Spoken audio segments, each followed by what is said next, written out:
Колку пријави од потрошувачите добивате? Значи, во текот на 2012 година имавме 195 пријави поднесени од страна на потрошувачи од различити области на надлежностите кои ги покрива Агенцијата за храна и ветеринарство. Преставките се поднесуваат усмено, писмено и електронски. Тоа е регулирано со закон. Значи, анонимни, неанонимни, значи доколку се работи за неанонимна преставка, значи кога се представува подносителот на преставката, ние сме должни во рок од 15 дена да му одговориме во писмена форма за наодите од направената контрола, односно дали било соодветно или не била соодветна преставката. Значи, од овие 195 преставки, значи нашите резултати покажаа дека 128, односно 66% се биле основани, значи поднесени од страна на потрошувачите. Повеќето од преставките се за хигиенските мерки кои што се применуваат во објектите, значи добрите хигиенски пракси, ХАСА принципите, контролите или контролните системи во самите објекти. Понатаму имаме доста реакција од потрошувачите за производи со поминат рок на употреба кои што се наоѓаат на тезгите.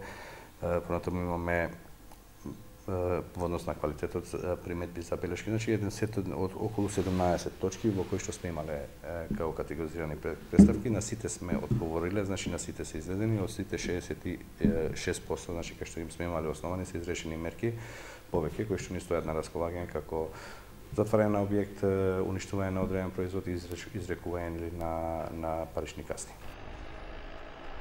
Колку пријави од потрошувачите добивате?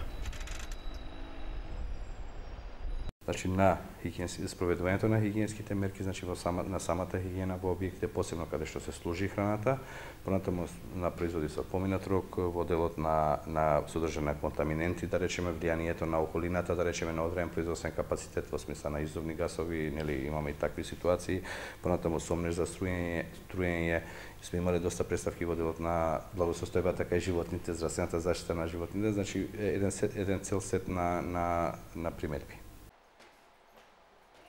На што најчесто се жалат потрошувачите?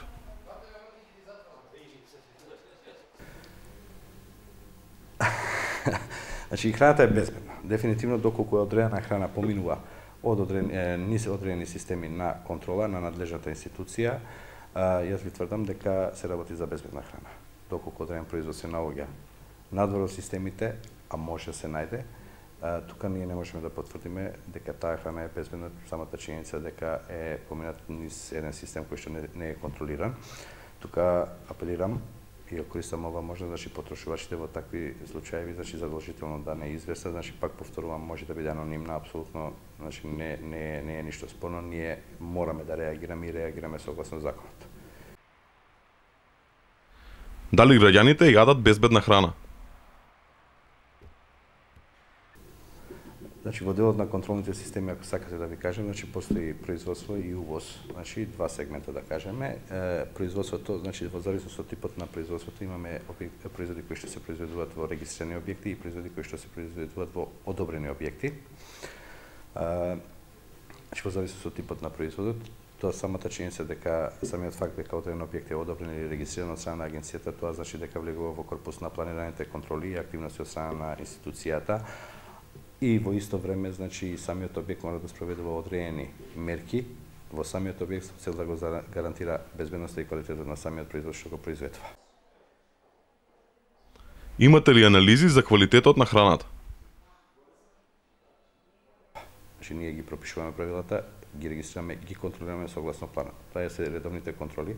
Покрај тоа имаме вонредни контроли кои имаме одредена индикација од пазарот или одредена информација. Понатаму имаме мониторинг програми кои што се таргетирани за наблюдување на одреден производ со цел наоѓање на присуство на одредени производи кои што се забранети во самиот производ. Во делот на увозот, значи нема шанси ни една пратка која што доаѓа од увоз да помине без извршен преглед од страна на граничната инспекција на самите гранични премини. И таа контрола се состои од повеќе слојна, значи имате документарен преглед, понатаму идентификација на самата пратка и понатаму физички преглед на пратката кој што во себе подразбира земање на мостра.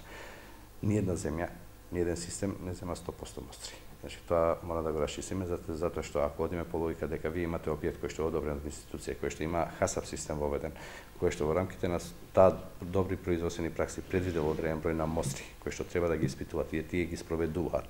Значи вие немате воопшто причина да го повторувате, само го обременувате, значи целата таа трговија и веќе влегувате во доменот на воведување на нетарифни бариери кои што се недозволиви во рамките на Светската трговска организација, кои што сме ние потписник како држава и воопшто не се препорачени согласно санитарните и фитосанитарните мерки, исто така кои што се дел на Светската трговска организација. Тие санитарни и фитосанитарни мерки се базираат на стандарди од меѓународно признаени институции кои што се занимаваат со охраната и здравјето на животните, како што е ОИЕ, како што е Кодекс Алиментариус, како што е ЕФСА.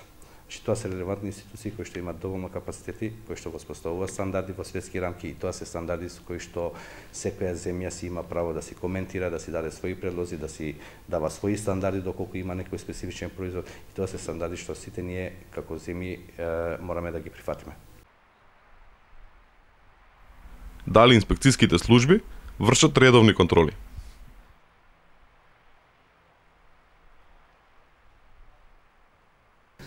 Дефинитивно никогаш контролите покажуваат дека не се доволни, затоа што инцидентите се возможни. Тој ризик, значи не постои служба, не постои држава која што ќе ви каже дека 100% може да го исклучи ризикот. Ризикот секогаш постои, бидејќи тоа се огромни количини на производство од огромни точки, голем број на точки кои што може да влијаат во одреден сегмент на безбедноста или на квалитетот на производот, не сакајки или сакајки. И тој ризик секогаш постои. Затоа имате системски механизми кои што ги финансира државата сама со цел следење во одреден сегмент на анализата на ризик. Дефинитивно, значи ние сме во фаза на изградба на тие капацитети кои што ќе го прават специфичната анализа на ризикот и кои што ќе го детектираат, да речеме, конкретниот ризик од конкретен вид на производ. Значи, еве, случајот, да речеме, со афлатоксинот или случајот, не знам, со конското месо, значи, врз основа на одредени показатели, одредени движења, да се прави одредена анализа на ризик и врз основа на тоа да се спроведат засилени контроли и таргетирани во одреден сегмент за да се открие нешто што не би требало да постои.